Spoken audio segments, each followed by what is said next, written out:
saya di asisten pemerintahan dan Kesra itu salah satunya membawahi tentang kesejahteraan rakyat. Yang paling menonjol adalah bagaimana Jawa Barat juara lahir batin. Jadi artinya secara lahir physically memang itu tercermin dari indikator-indikator pembangunan, dan dari indikator batin itu adalah bagaimana kita membina potensi-potensi keagamaan. Nah, yang saya tahu misalnya untuk pesantren ada pesantren juara. Nah, pesantren juara ini artinya banyak penduduk yang berada di pelosok-pelosok itu adalah mereka tidak berada di sekolah formal, tetapi mereka masuk di pesantren-pesantren, yang artinya di sini juga mereka khas gitu ya, perempuan dan laki itu dipisah. Dan pesantren juara ini kita juga ingin seluruh pesantren itu potensinya dioptimalkan, sehingga tadi yang perempuan juga mereka menjadi sebuah komunitas-komunitas yang memerlukan pemberdayaan, dan potensi mereka menjadi luar biasa ya. Salah satunya adalah produk-produk yang dihasilkan oleh pesantren sekarang sudah mulai dijual, bahkan ada yang sudah juga diekspor begitu ya.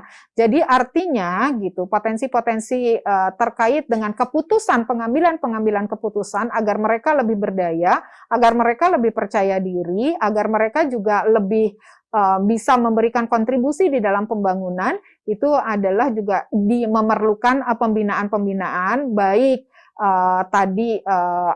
keterampilan dari sisi konten begitu ya, bisnisnya sendiri, kemudian juga dari sisi bagaimana mereka melakukan sosialisasi, dalam hal ini adalah komunikasi dengan dunia luarnya begitu ya.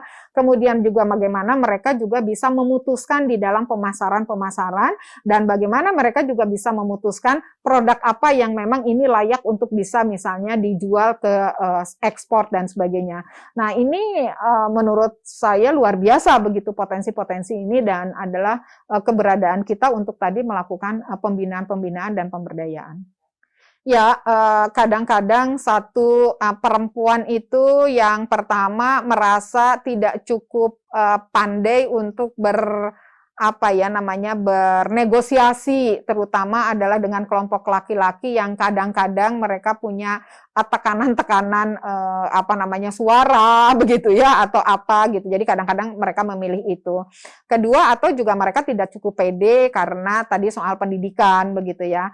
Dan yang ketiga adalah juga mungkin karena mereka kadang-kadang juga tidak mendapatkan izin. Yang keempat, kadang juga kesempatan-kesempatan itu memang tidak lebih baik dari kesempatan-kesempatan yang diberikan kepada pejabat-pejabat laki-laki misalnya seperti itu, karena memang misalnya ketika harus pergi ke luar negeri dalam waktu lama misalnya gitu kan, kadang-kadang perempuan juga lebih memikirkan juga kehidupan rumah tangga dan sebagainya, misalnya seperti hal-hal seperti itu. Jadi kemudian yang pasti juga ada sejarah ya, adat, kemudian juga dari sisi agama sebetulnya tidak begitu ya, tidak membedakan, tetapi memang itu memerlukan komunikasi dengan artinya dengan para suami, yang mungkin belum tentu para suaminya juga punya toleransi yang cukup baik gitu bagi pasangannya, kira-kira seperti itu. Ya, terutama sekarang sebetulnya lebih kepada protokol kesehatan, karena kan penyakit COVID ini adalah penyakit kerumunan, dan protokol kesehatan mengharuskan bahwa kita memang harus distancing begitu ya, sehingga pertemuan-pertemuan itu secara offline sudah dibatasi. Walaupun demikian, memang secara online ini masih banyak juga dilakukan ya. Tetapi kadang-kadang ini mereduksi begitu kualitas daripada pertemuannya itu sendiri begitu, sehingga komunikasi di antara mereka menjadi terganggu lah, kira-kira seperti itu. Artinya untuk mengaktifkan daripada hubungan atau relasi sesama perempuan, tentu harus datang motivasinya dari perempuan itu sendiri, bahwa pandemik ini memang belum berakhir, artinya protokol kesehatan harus tetap diikuti. Yang kedua adalah kita lebih bisa memanfaatkan teknologi. Artinya ada teknologi digital ya, kita bisa bertemu melalui video conference begitu.